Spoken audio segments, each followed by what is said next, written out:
नमस्कार, मैं बाल गोविंद दुबे। सर्वप्रथम दिल्ली नॉलेज ट्रैक का आभार व्यक्त करता हूँ, जिन्होंने अपने इस प्रसिद्ध मंच पर मुझे अपनी रणनीति को साझा करने का अवसर प्रदान किया। 2021-22 में आयोजित यूजीसी नेट परीक्षा में मैंने पहले प्रयास में जेआरएफ हासिल किया है। यह मेरा पहला प्रयास था। विषय भूगोल, माध्यम हिंदी।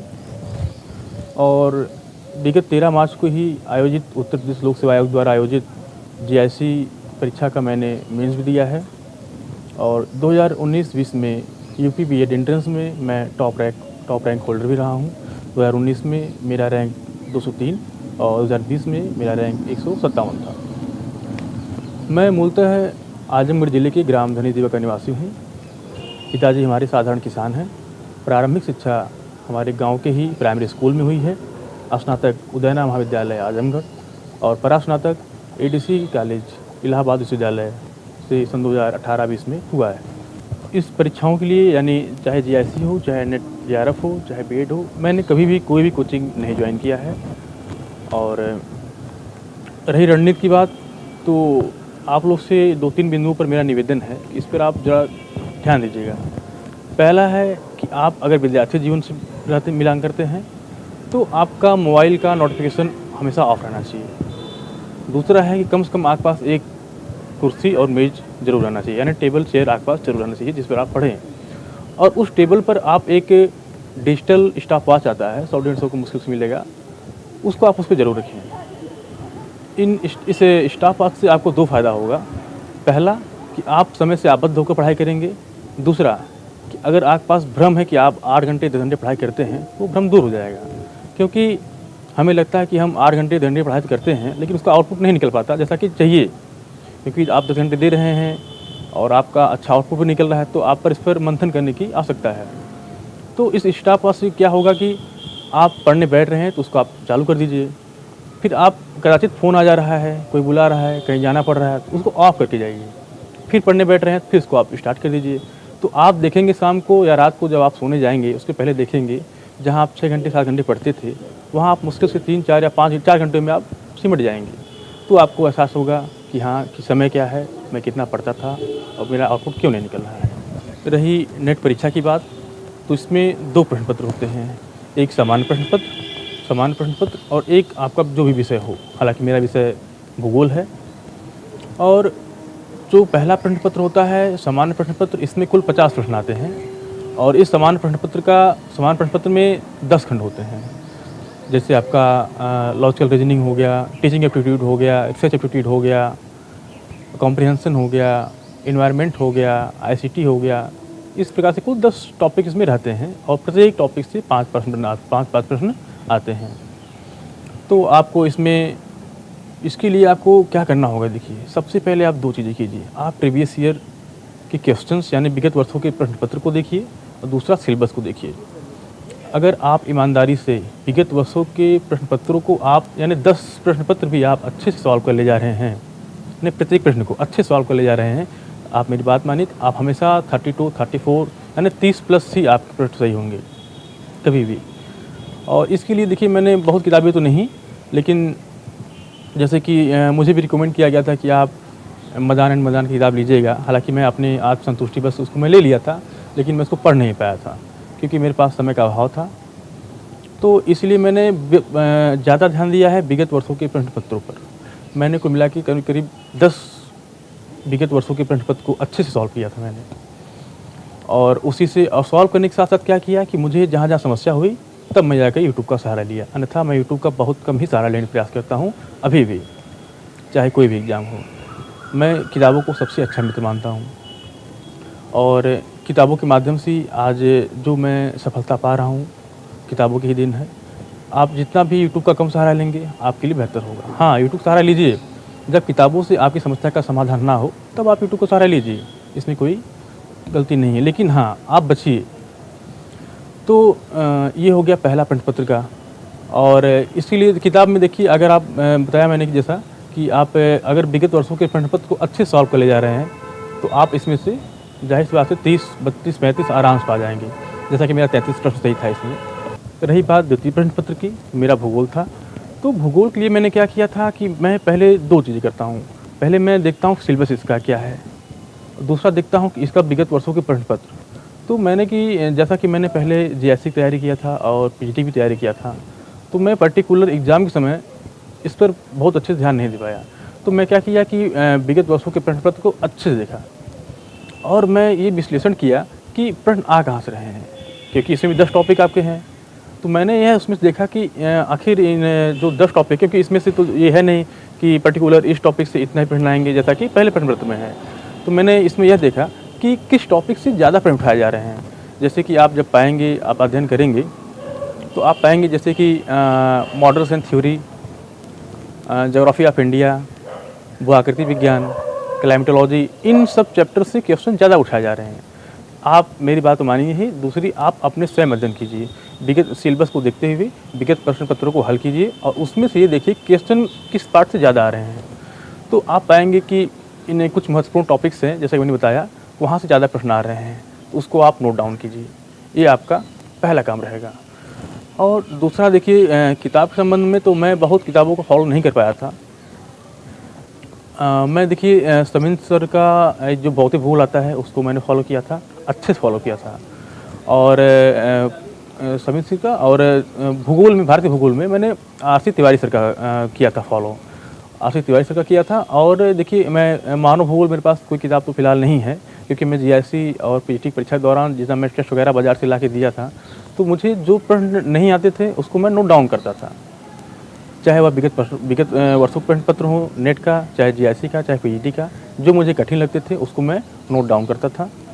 और इसके लिए मैंने जो मॉडल्स थ्योरी है, थॉट्स है, इसके लिए मैंने एक यूट्यूब चैनल है राम कुमार चतुर्वेदी, तो वहाँ से मैं 2-3 वीडियो था, उसको मैंने अच्छे से देखा था। और देखने के साथ साथ क्या किया कि मैंने उसका स्क्रीनशॉट लेकर उसको मैंने प्रिंट कराया। कुल मिला के 200-250 उसमें ऑनलाइन टाइप के हैं। देखिए मॉडल्स थ्योरी थॉट्स के लिए मैंने बेसिकली एक यूट्यूब चैनल है डॉक्टर राम कुमार चतुर्वेदी जी का, जो BHU से PhD है, BA PhD हैं और इसमें लेक्चरर भी हैं। तो उन्होंने मुझे समय समय पर मार्गदर्शन दिया। तो उनका जो एक चैनल है, उस चैनल के माध्यम से 2-3 वीडियो मैंने अच्छे से देखा, क्योंकि मेरे पास कम समय था। और फिर उस चैनल से मैं स्क्रीनशॉट लेकर वीडियो से मैं उसको प्रिंट आउट कराया। कम से कम मैं उसको 50 से 60 बार, जी हाँ 50 से 60 बार मैं उसको अध्ययन किया हूँ। और क्योंकि मैं एक काम करता हूँ ना कि मैं किसी चीज़ को मैं रटता नहीं कभी हूँ। जैसे आप ही मान लीजिए कोई आपके पास 50 पेज का आपके पास कोई नोटबुक है, तो आप सोचें कि उसको मैं 1-2 बार में 3 बार में रट लूँ, तो ये संभव नहीं है। हाँ, अगर उसी पेज को, उसी नोटबुक को आप 30-40 बार बस ऐसे देखते जाएंगे, आज देख लेंगे, कल देख लिए, ऐसे अगर उसको आप बस देखते जाएंगे, पन्ने पलटते जाएंगे, देखते जाएंगे, आपको स्वतः याद हो जाएगा। तो मैंने उसको थॉट और मॉडल्स का जो था उसको मैंने अच्छे से उसको आपने देखा। और भूगोल, भारतीय भूगोल के लिए मैं आरसी तिवारी सर को, और जैसा कि मैं जीआईसी के लिए वाणी भी पढ़ा था मैंने, तो सब काफ़ी मुझे काम आए। तो इस आपका हो गया द्वितीय प्रश्न पत्र के लिए। तो आप जैसा पाएंगे कि कुछ जो इम्पोर्टेंट टॉपिक हैं उस पर आपको विशेष ध्यान देना है, क्योंकि 100 प्रश्न में से आपको 100 ना कभी ला पाएंगे और ना ही लाने प्रयास कीजिए। जो आपका टॉपिक तैयार है उस पर आप बेहतर अध्ययन कीजिए, क्योंकि देखिए 70 मेरे इसमें सही थे भूगोल में, और 33-34 मेरा उसमें सही था, और मेरा JRF हो गया।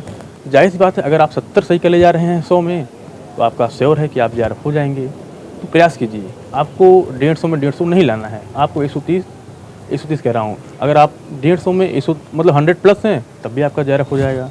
तो प्रयास कीजिए, जो आपका कम से कम मजबूत टॉपिक है उस पर आप पकड़ बनाइए।